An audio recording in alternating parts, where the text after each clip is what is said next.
This is the final video to fix AMD software stuck downloading or installing updates. And if your drivers won't update, this video will solve it. Are you facing a problem where AMD Radeon or Adrenalin software gets stuck mid-download or freezes during installation, no matter how many times you restart? This usually happens because of corrupted installation files, blocked Windows services, or network issues that prevent proper update processing.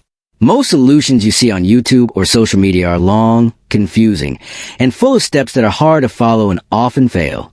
That is why Rexus is sharing a secret easy trick that instantly fixes AMD software update issues and lets the update complete smoothly. This simple method works fast, safely, and ensures your AMD drivers install correctly, so your GPU performs at its best.